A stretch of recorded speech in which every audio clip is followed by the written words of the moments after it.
الله أكبر.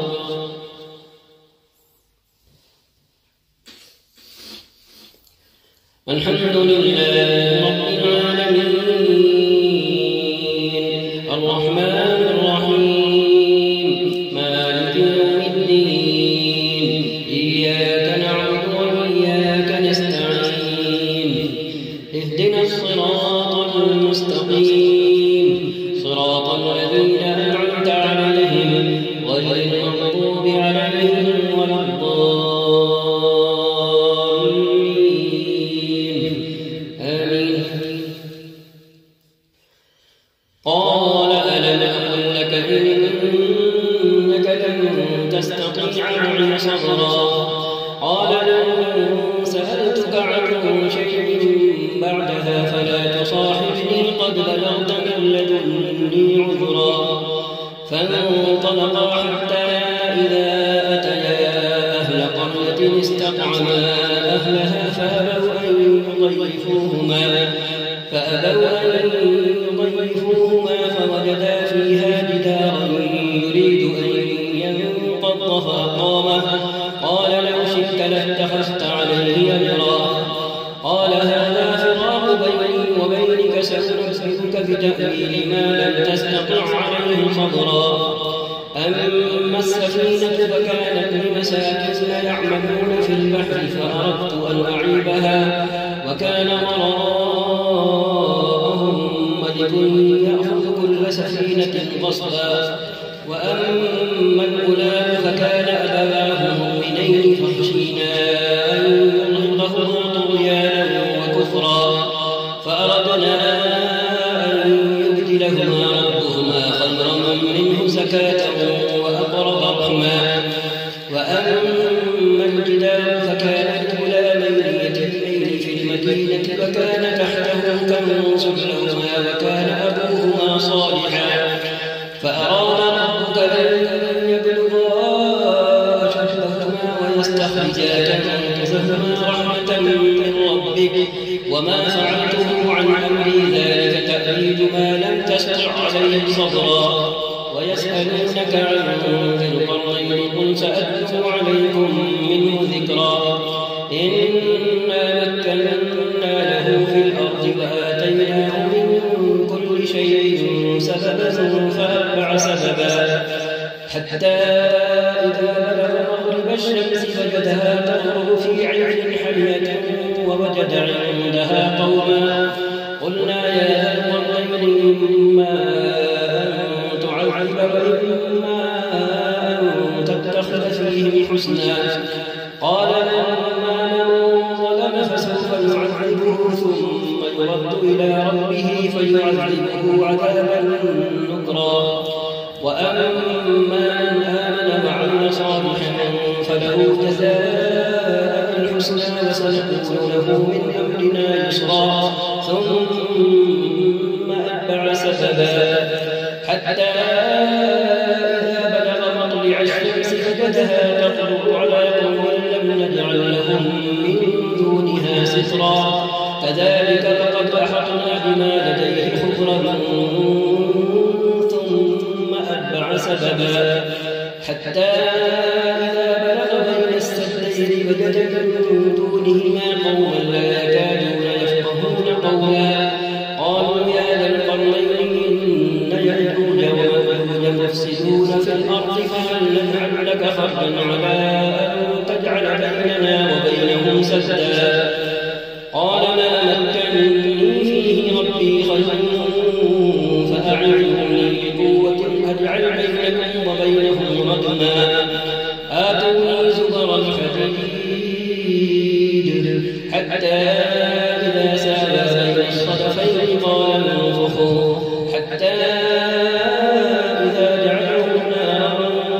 قال آتوني أفرغ عليه قطرا فما استطاعوا أن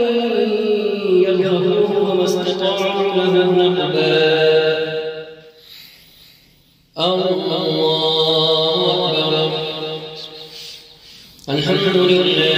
رب العالمين الرحمن الرحيم مالك يوم الدين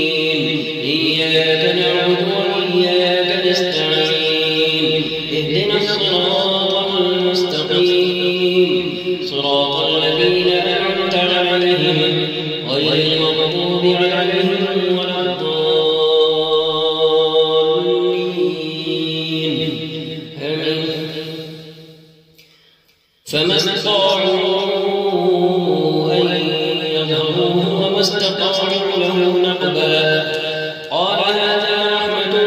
من ربي فإذا جاء وعد ربي جعله دكا وكان وعد ربي حقا. وتركنا بعضهم يومئذ يموت في بعض ونفخ في الصور فجمعناهم جمعا وعرضنا جهنم يومئذ للكافرين عرضا الذين كانت أعينهم في غطاء عن ذكري وكانوا لا يستطيعون سمعا. أفحسب الذين كفروا أن يتخذوا عبادي من دوني أولياء إنا أعتدنا جهنم للكافرين نزلا. قل هل ننبئكم بالأخسرين أعمالا الذين ضل سعيهم في الحياة الدنيا وهم يحسبون أنهم يحسنون صنعا. أولئك الذين كفروا بآيات ربهم ولقائه فحبطت أعمالهم فلا نقيم لهم يوم القيامة وزنا. ذلك جزاؤهم جهنم بما كفروا واتخذوا آياتي ورسلي هزوا. إن الذين آمنوا وعملوا الصالحات كانت لهم جنات الفردوس نزلا خالدين فيها لا يبغون عنها حولا. قل لو كان البحر مدادا لكلمات ربي لنفد البحر قبل أن تنفد كلمات ربي ولو جئنا بمثله مددا. قل إنما أنا بشر مثلكم يوحى إلي أنما إلهكم إله واحد فمن كان يرجو لقاء ربه فليعمل عملا صالحا ولا يشرك بعبادة ربه أحدا. الله أكبر.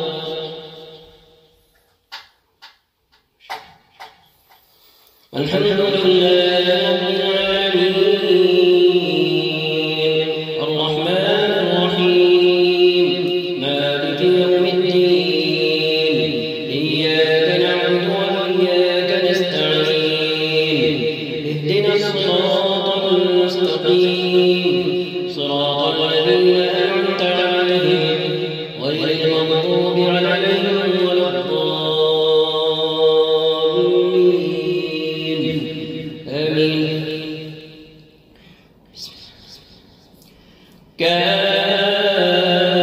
كافها يا عين صاد ذكر رحمة ربك عبده زكريا إذ نادى ربه نداء خفيا قال رب إني وهن العظم مني واشتعل الرأس شيبا ولم أكن بدعائك رب شقيا وإني خفت الموالي من ورائي وكانت امرأتي عاقرا فهب لي من لدنك وليا يرثني ويرث من آل يعقوب واجعله رب رضيا. يا زكريا إنا نبشرك بغلام اسمه يحيى لم نجعل له من قبل سميا قال رب أنى يكون لي غلام وكانت امرأتي عاقرا وقد بلغت من الكبر عتيا قال كذلك قال ربك هو علي هين وقد خلقتك من قبل ولم تك شيئا قال رب اجعل لي آية قال آيتك ألا تكلم الناس 3 ليال سويا فخرج على قومه من المحراب فأوحى إليهم أن سبحوا بكرة وعشيا يا يحيى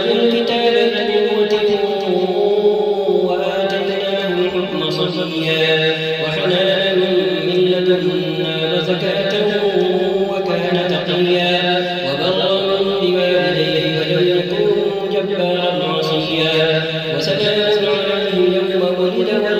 يموت ويوم يبعث حيا. الله أكبر. الحمد لله رب العالمين الرحمن الرحيم مالك يوم الدين إياك نعبد وإياك نستعين اهدنا الصراط المستقيم صراط الذين أنعمت عليهم غير المغضوب عليهم ولا الضالين آمين. واذكر في الكتاب مريم إذ انتبذت من أهلها مكانا شرقيا فاتخذت من دونهم حجابا فأرسلنا إليها روحنا فتمثل لها بشرا سويا قالت إني أعوذ بالرحمن منك إن كنت تقيا قال إنما أنا رسول ربك لأهب لك غلاما زكيا قالت أنى يكون لي غلام ولم يمسسني بشر ولم أك بغيا قال كذلك قال ربك هو علي هين وليجعله آية للناس ورحمة منا وكان أمرا مقضيا فحملته فانتبذت به مكانا قصيا فأجاءها المخاض إلى جذع النخلة قال يا ليتني مت قبل هذا كنت نسيا منسيا فناداها من تحتها ألا تحزني قد جعل ربك تحتك سريا وهزي إليك بجذع النخلة تساقط عليك رطبا جنيا فكلي واشربي وقري عينا فإما ترين من البشر أحدا فقولي إني نذرت للرحمن صوما فلن أكلم اليوم إنسيا فأتت به قومها تحمله قالوا يا مريم لقد جئت شيئا فريا يا أخت هارون ما كان أبوك امرأ سوء وما كانت أمك بغيا فأشارت إليه قالوا كيف نكلم من كان في المهد صبيا قال إني عبد الله آتاني الكتاب وجعلني نبيا وجعلني مباركا أينما كنت وأوصاني بالصلاة والزكاة ما دمت حيا وبرا بوالدتي ولم يجعلني جبارا شقيا والسلام علي يوم ولدت ويوم أموت ويوم أبعث حيا ذلك عيسى ابن مريم قول الحق الذي فيه يمترون ما كان لله أن يتخذ من ولد سبحانه إذا قضى أمرا فإنما يقول له كن فيكون وإن الله ربي وربكم فاعبدوه هذا صراط مستقيم فاختلف الأحزاب من بينهم فويل للذين كفروا من مشهد يوم عظيم أسمع بهم وأبصر يوم يأتوننا لكن الظالمون اليوم في ضلال مبين وأنذرهم يوم الحسرة إذ قضي الأمر وهم في غفلة وهم لا يؤمنون إنا نحن نرث الأرض ومن عليها وإلينا يرجعون. الله أكبر.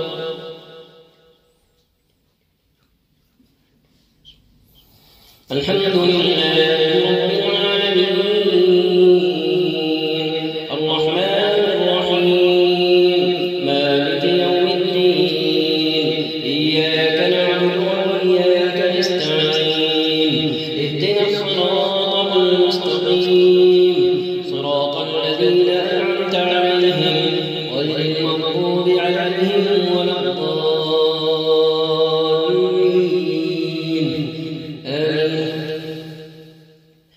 واذكر في الكتاب إبراهيم إنه كان صديقا نبيا إذ قال لأبيه يا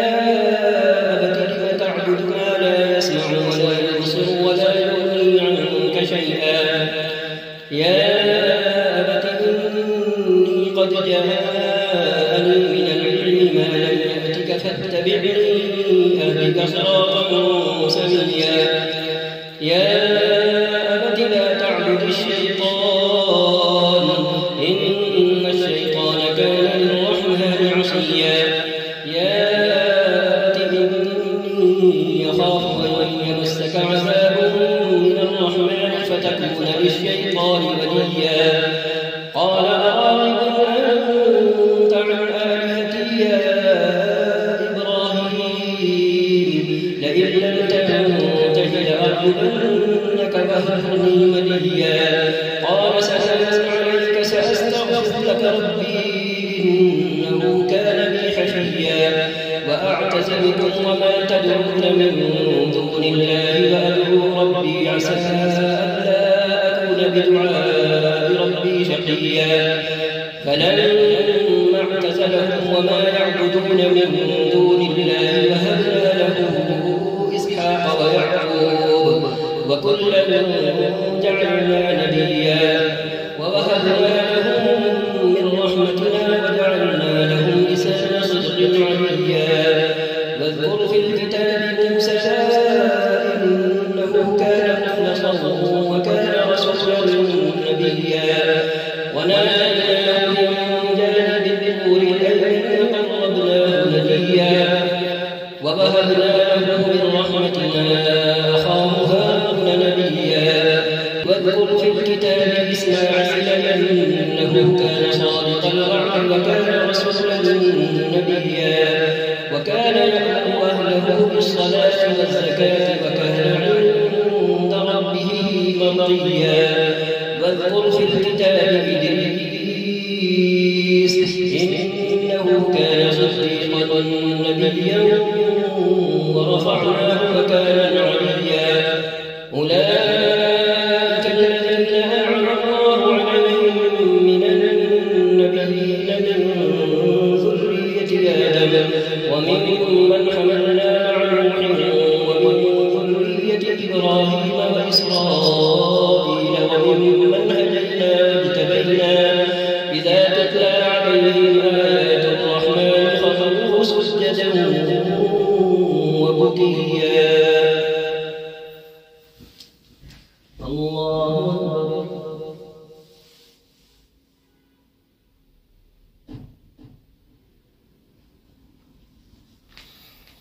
الله أكبر فخلف من بعدهم خلف أطاعوا الصلاة واتبعوا الشهوات فسوف يلقون غيا إلا من تاب وآمن وعمل صالحا فأولئك يدخلون الجنة ولا يظلمون شيئا جنات عدن التي وعد الرحمن عباده بالغيب إنه كان وعده مأتيا لا يسمعون فيها لغوا إلا سلاما ولهم رزقهم فيها بكرة وعشيا تلك الجنة التي نورث من عبادنا من كان تقيا وما نتنزل إلا بأمر ربك له ما بين أيدينا وما خلفنا وما بين ذلك وما كان ربك نسيا رب السماوات والأرض وما بينهما فاعبده واصطبر لعبادته هل تعلم له سميا ويقول الإنسان وإذا ما مت لسوف أخرج حيا أولا يذكر الإنسان أنا خلقناه من قبل ولم يك شيئا فوربك لنحشرنهم والشياطين ثم لنحضرنهم حول جهنم جثيا ثم لننزعن من كل شيعة أيهم أشد على الرحمن عتيا ثم لنحن أعلم بالذين هم أولى بها صليا وإن منكم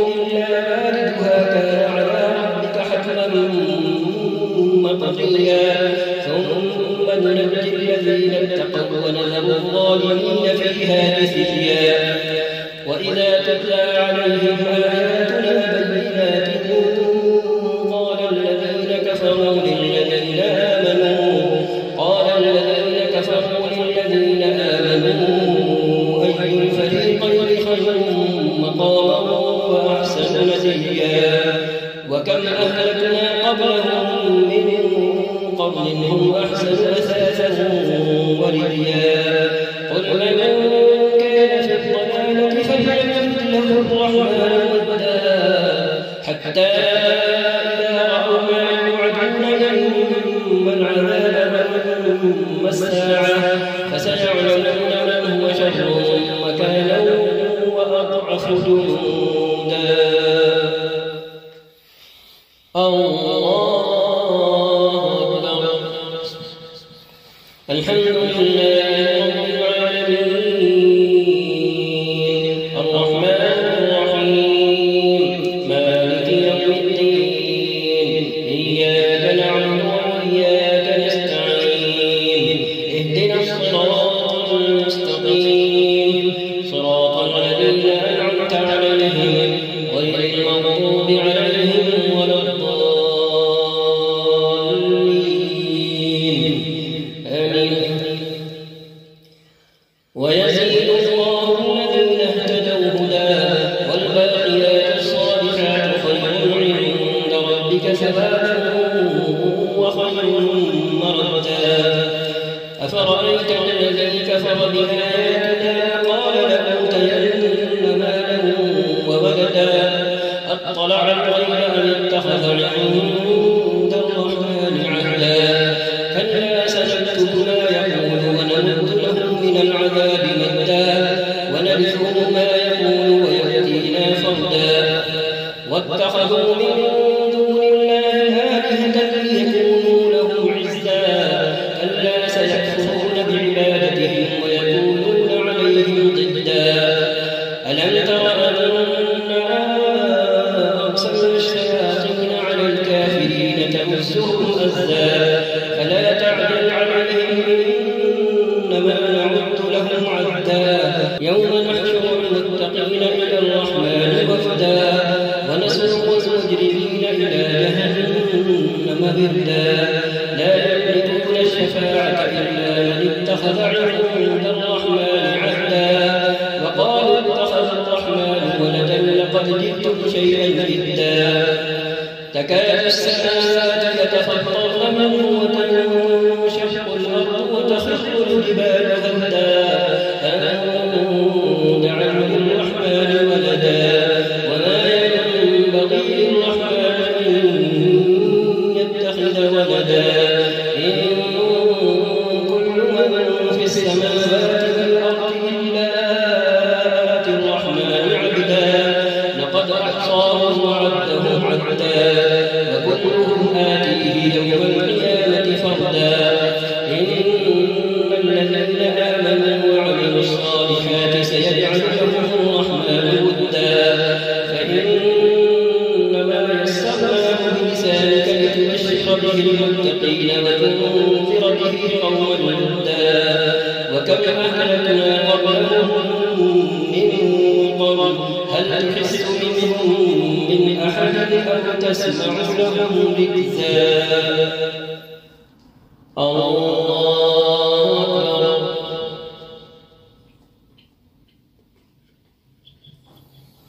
الحمد لله رب العالمين الرحمن الرحيم مالك يوم الدين إياك نعبد وإياك نستعين اهدنا الصراط المستقيم صراط الذين أنعمت عليهم غير المغضوب عليهم ولا الضالين آمين.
فاخلع عليك إني أنا ربك فاخلع عليك إنك بالوادي المقدس طوى وأنا اخترتك فاستمع لما يوحى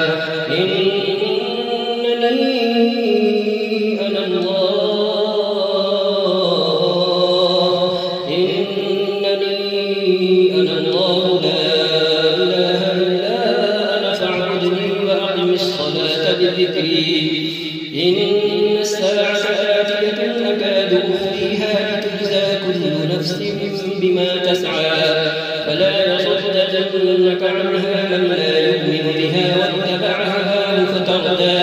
وما تلك بيمينك يا موسى قال هي عصاي أتوكأ عليها وأهش بها على غنم ولي فيها مآرب أخرى قال ألقها يا موسى تسعى قال خذها ولا تخف سنعيدها سيرتها الأولى واضم يدك إلى جناحك تخرج بيضاء من غير سوء آية أخرى لنريك من آياتنا الكبرى اذهب إلى فرعون إنه طغى قال رب اشرح لي صدري ويسر لي أمري واحلل عقدة من لساني يفقهوا قولي واجعل لي وزيرا من أهلي هارون أخي به أزري وأشركه في أمري كي نسبحك كثيرا ونذكرك كثيرا إنك كنت بنا بصيرا قال قد أوتيت سؤلك يا موسى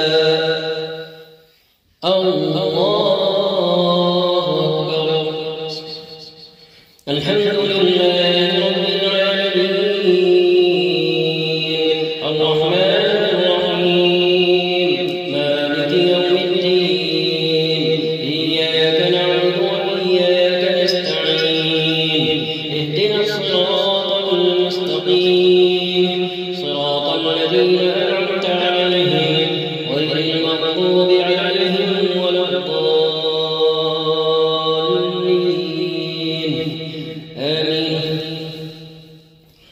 ولقد مننا عليك مرة أخرى إذ أوحينا إلى أمك ما يوحى أن اقذفيه في التابوت فاقذفيه في اليم فليلقه اليم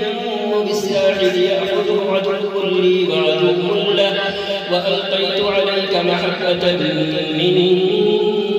ولتصنع على عيني إذ تمشي فتقول هل أدلكم على من يكفله فرجعناك إلى أمك كي تقر عينها ولا تحزن وقتلت نفسا فنجيناك من الغم وفتناك فتونا فلبثت سنين في أهل مدين ثم جئت على قدر يا موسى واصطنعتك لنفسي اذهب أنت وأخوك بآياتي ولا تنيا في ذكري اذهبا إلى فرعون إنه طغى فقولا له قولا لينا لعله يتذكر أو يخشى قالا ربنا إننا نخاف أن يفرط علينا أو أن يطغى قال لا تخافا إنني معكما أسمع وأرى فأتياه فقولا إنا رسولا ربك فأرسل معنا بني إسرائيل ولا تعذبهم قد جئناك بآية من ربك والسلام على من اتبع الهدى إنا قد أوحي إلينا أن العذاب على من كذب وتولى قال فمن ربكما يا موسى قال ربنا الذي أعطى كل شيء خلقه ثم هدى قال فما بال القرون الأولى قال علمها عند ربي في كتاب لا يضل ربي ولا ينسى الذي جعل لكم الأرض مهدا وسلك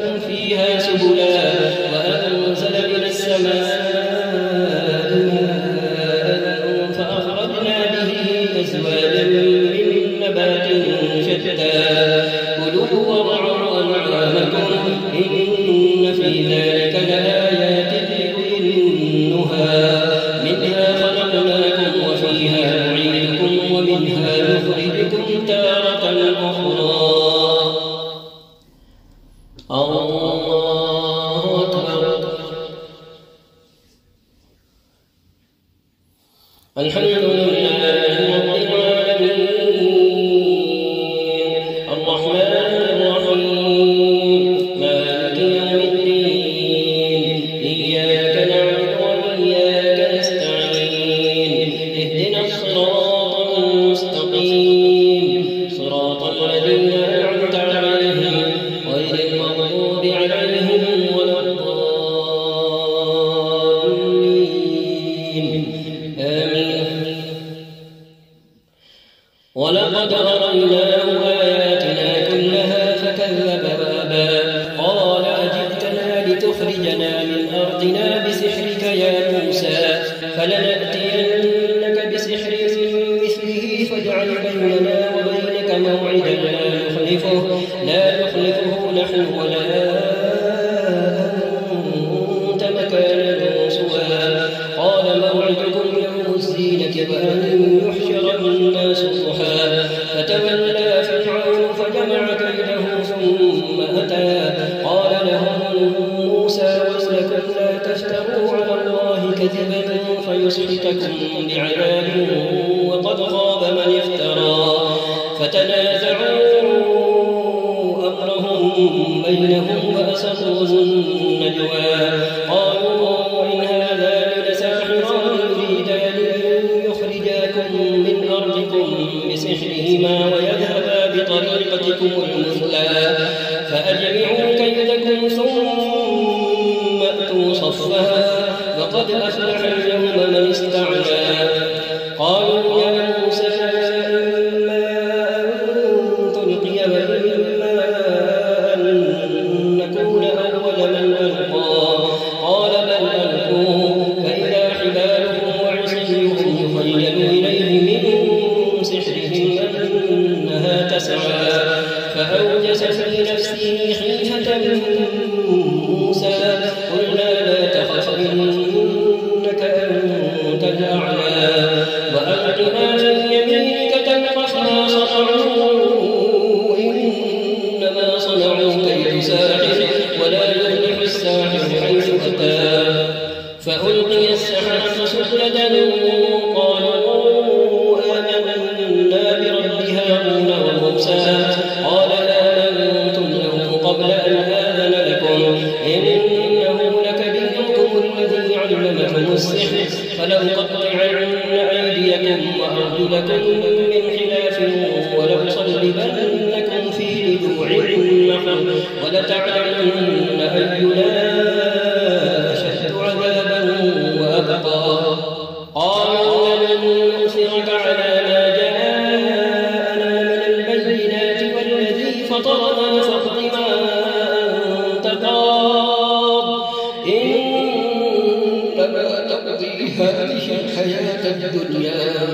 إنما تقضي هذه الحياة الدنيا إنا آمنا بربنا ليغفر لنا خطايانا وما أكرهتنا عليه من السحر والله خير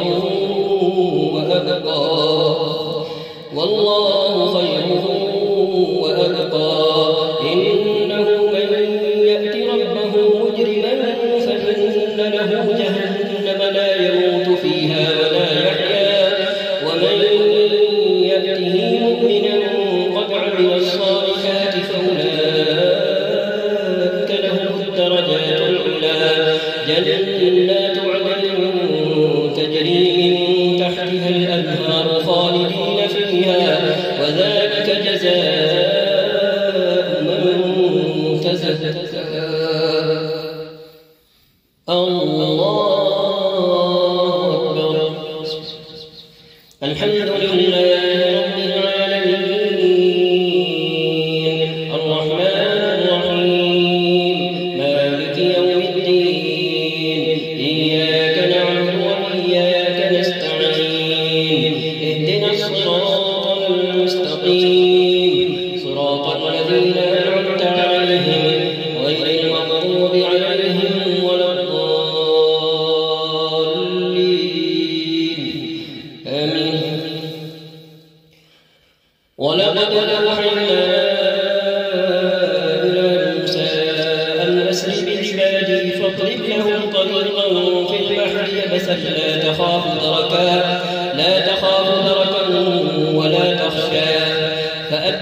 فرعون بجنوده فغشيهم من اليم ما غشيهم وأضل فرعون قومه وما هدى يا بني إسرائيل قد أنجيناكم من عدوكم وواعدناكم جانب الطور الأيمن ونزلنا عليكم المن والسلوى كلوا من طيبات ما رزقناكم ولا تطغوا فيه فيحل عليكم غضبي ومن يحمل عليه غضبي فقد هوى وإني لغفار لمن تاب وآمن وعمل صالحا ثم اهتدى وإني لغفار لمن تاب وآمن وعمل صالحا ثم اهتدى وما أعجلك عن قومك يا موسى قال هؤلاء على أثري وعجلت إليك ربي لترضى قال فإنا قد فتنا قومك من بعدك وأضلهم السامري فرجع موسى إلى قومه غضبان أسفا قال يا قوم ألم يعدكم ربكم وعدا حسنا أفطال عليكم العهد أم أردتم أن يحل عليكم غضب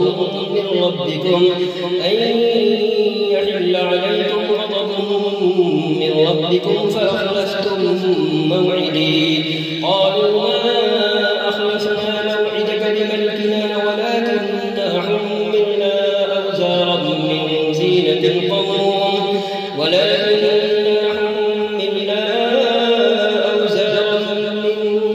القوم فقذفناها فكذلك ألقى السامري فأخرج لهم عجلا جسدا له خوار فقالوا هذا إلهكم وإله موسى فنسي أفلا يرون ألا يرجع إليهم قولا ولا يملك لهم ضرا ولا نفعا الله أكبر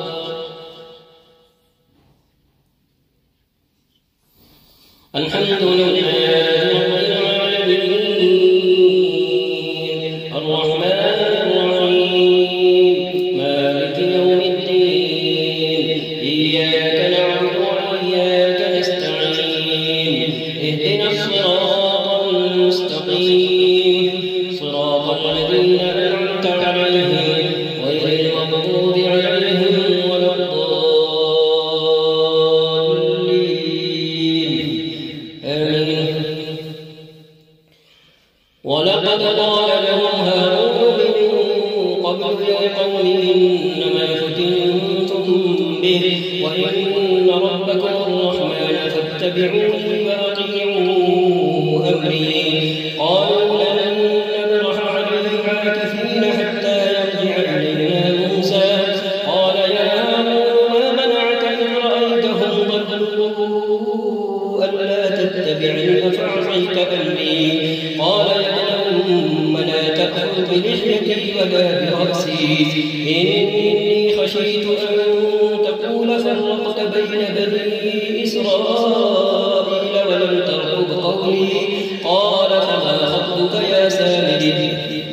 قال بصرت بما لم يبصروا به فقبضت قبضة من أثر الرسول فنبذتها وكذلك سولت لي نفسي قال فاذهب فإن لك في الحياة أن تقول لا مساس وإن لك موعدا لن تخلفه وانظر إلى إلهك الذي ظلت عليه عاكفا لنحرقنه ثم لننسفنه في اليم نسفا إنما إلهكم الله الذي لا إله إلا هو إنما إلهكم الله الذي لا إله إلا هو وسع كل شيء علما كذلك نقص عليك من أنباء ما قد سبق وقد آتيناك من لدنا ذكرا من أعرض عنه فإنه يحمل يوم القيامة وزرا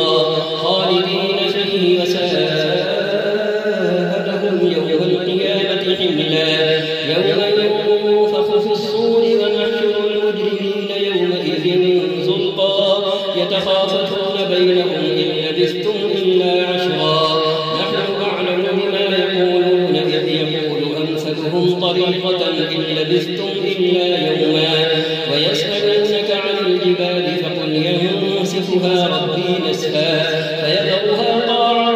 صفصفا لا ترى فيها عوجا ولا أمتا يومئذ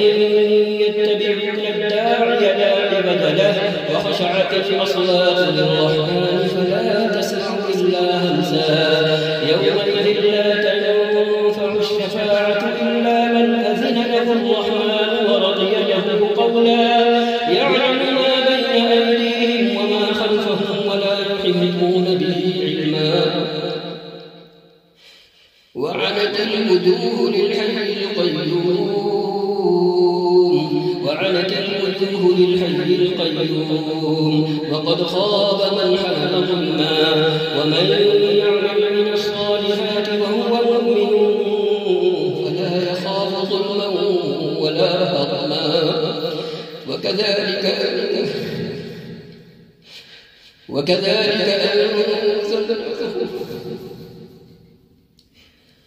وكذلك أنزلناه قرآنا عربيا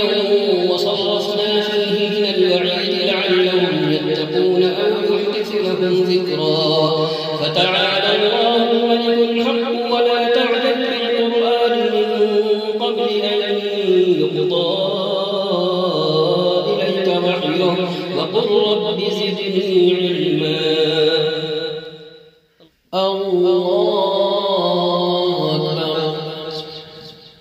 الحمد لله رب العالمين الرحمن الرحيم مالك يوم الدين إياك نعبد وإياك نستعين اهدنا الصراط المستقيم صراط الذين أنعمت عليهم غير المغضوب عليهم ولا الضالين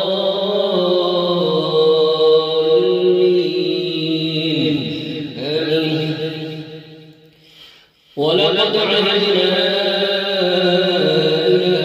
آدم من قبل فنسي ولم نجد له عزما وإذ قلنا للملائكة اسجدوا لآدم فسجدوا إلا إبليس أبى فقلنا يا آدم إن هذا عدو لك ولزوجك فلا يخرجنكما من الجنة فتشقى إن لك ألا تجوع فيها ولا تعرى وأنك لا تظمأ فيها ولا تضحى فوسوس إليه الشيطان قال يا آدم هل أدلك على شجرة الخلد وملك لا يبلى فأكلا منها فبدت لهما سوآتهما وطفقا يخصفان عليهما من ورق الجنة وعصى آدم ربه فغوى ثم اجتباه ربه فتاب عليه وهدى قال اهبطا منها جميعا بعضكم لبعض عدو فإما يأتينكم مني هدى فمن اتبع هداي فلا يضل ولا يشقى ومن أعرض عن ذكري فإن له معيشة ضنكا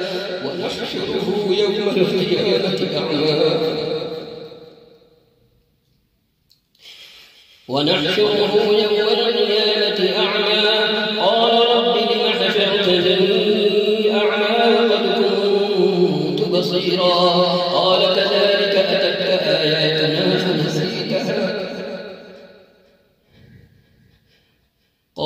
كذلك أتتك آياتنا فنسيتها وكذلك اليوم تنسى وكذلك نجزي من أسرف ولم يؤمن بآيات ربه ولعذاب الآخرة أشد وأبقى أفلم يهد لهم كما أهلكنا قبلهم من القرون يمشون في مساكنهم إن في ذلك لآيات لأولي النهى ولولا كلمة سبقت من ربك لكان لزاما وأجل مسمى فاصبر على ما يقولون وسبح بحمد ربك قبل طلوع الشمس وقبل غروبها ومن آلاء الليل فسبح وأطراف النهار لعلك ترضى ولا تمدن عينيك إلى ما متعنا به أزواجا منهم زهرة الحياة الدنيا لنفتنهم فيه ورزق ربك خير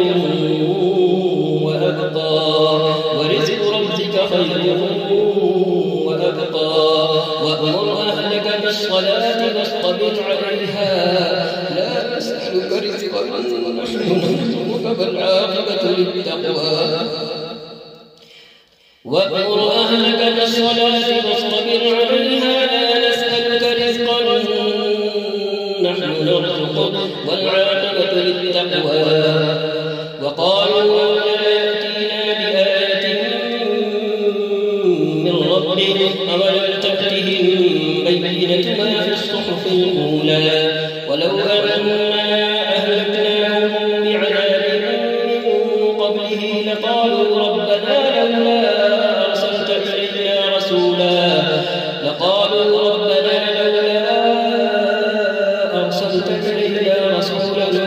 فنتبع آياتك من قبل أن نذل ونخزى قل كل متربص فتربصوا فستعلمون من أصحاب الصراط السبيل ومن اهتدى. الله الله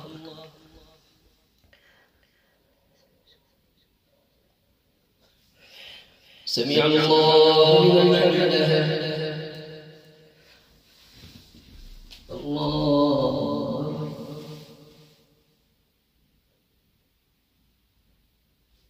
الله أكبر. الله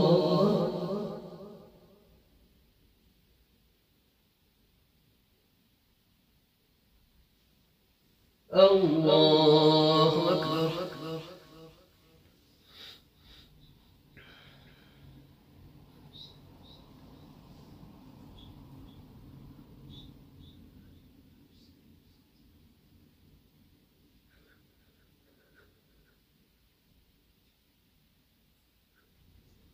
السلام عليكم ورحمة الله. السلام عليكم ورحمة الله.